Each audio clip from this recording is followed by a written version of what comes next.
reporting this morning that reveals Donald Trump and Benjamin Netanyahu no longer allies, at least not now. The former president confirming he doesn't even speak to the former Israeli prime minister, adding F him. Trump goes on to say the first person that congratulated Biden was Bibi Netanyahu, the man that I did more for than any other person I dealt with. He has made a terrible mistake. Want to bring in Barak Ravid, Middle East correspondent for Axios. He joins us live from Tel Aviv. Barak, thank you for being with us. I'm not sure I explained this as clearly as I could here. You've broken reporting as part of a new book coming out, and it was out in Axios overnight, that to me is really interesting, which is that former President Trump is livid at Benjamin Netanyahu. He isn't talking to him. He's pissed. He said F him. Why? All because Netanyahu dared to congratulate Joe Biden on his election victory. Why don't you explain to us what you learned? Yes, hi, good morning. So, as you said, I interviewed Trump twice, once in April and second time in July as part of my work on my book that just came out here in Israel, Trump's piece, The Abraham Accords and Reshaping of the Middle East. And what was interesting in this interview is that it broke the myth that there was this bromance between Donald Trump and Benjamin Netanyahu.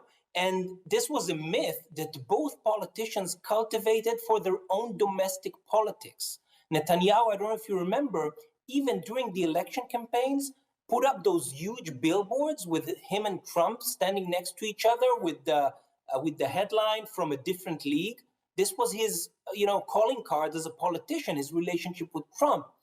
And as you were surprised in the US, just imagine what people here in Israel thought. Because until today, everybody thought they were best friends, no daylight between them.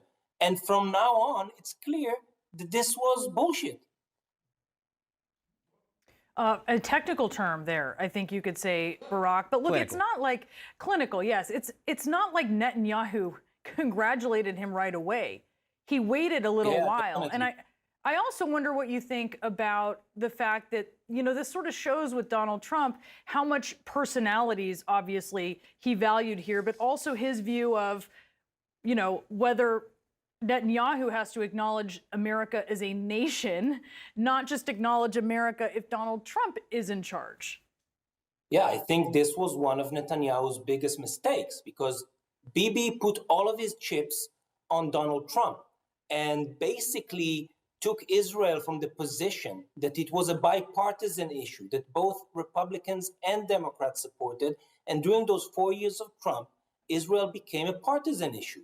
And I think that what we see today with those quotes coming out, it is clear how big of a mistake Netanyahu has made. But I want to tell you another thing. What Trump says about Netanyahu and the fact that he congratulated Biden, and it's obvious that, Bibi didn't have any other choice. It's not done that you don't congratulate the elected president of the United States. But I think that the fallout between them, and my book reveals this quite extensively, was wider because this was just what broke the camel's back. Mm-hmm. Trump felt that Netanyahu, over his last year of his presidency, he felt that Netanyahu was ungrateful, disloyal, that he didn't really want peace with the Palestinians, and that he used him on Iran. And all of those things are going to be revealed in the coming days with more excerpts from my book published on Axios. And by the way, this upcoming Monday, we will release a two-part podcast on Axios, how it happened, Trump's big deal, with many, many, many more details of the fallout between Netanyahu and Trump over the Abraham Accords, Iran, and many other issues. So it's not just Bibi congratulating Biden. This was the end. During the last year of Trump and even before, there were many, many things that were hidden under the table because it was important for both Trump and Netanyahu to show that there's no daylight. And now we see that there was quite a lot of daylight. And now they're not even talking, or at least they weren't Exactly. The last time you spoke to him. And I have to say, this is all news to us. All of it is something that I was certainly not aware of before this came out overnight. I was struck, though, and I know you say it's only a part of the story, the end of the story, but Trump went so far as to tell you, Putin waited, Bolsonaro waited to congratulate Biden or acknowledge the victory. Why couldn't Netanyahu? It's really interesting who Trump is referring to there in the company he's trying to put Netanyahu with.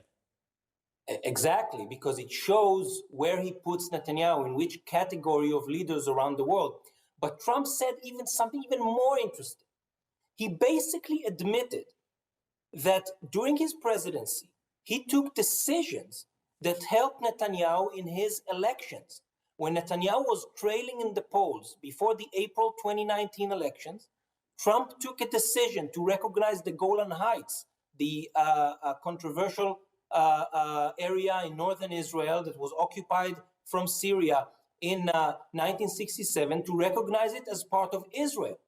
And Trump told me that after doing this, Netanyahu went up in the polls, and he said, if I haven't done that, he would lose the elections. So in Trump's mind, when he took this decision, it was also, there were other reasons, but one of the reasons was to help Netanyahu in the elections. And I think that this is why Trump felt so betrayed when Netanyahu didn't do the same for him. Yeah, again, but it's at a personal level, not a global level. It doesn't matter. Getting peace here, peace there, doing the right thing doesn't appear to be what Trump cared about most.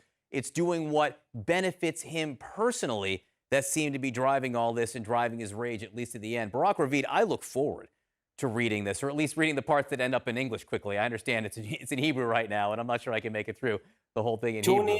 Tune in to Axios on Monday morning. The podcast will be online, and there will be many, many more scoops, and you should stay tuned. All right. Well, you're certainly good at the tease in addition to your reporting. Barak Ravid, thank you so much for being with us this morning.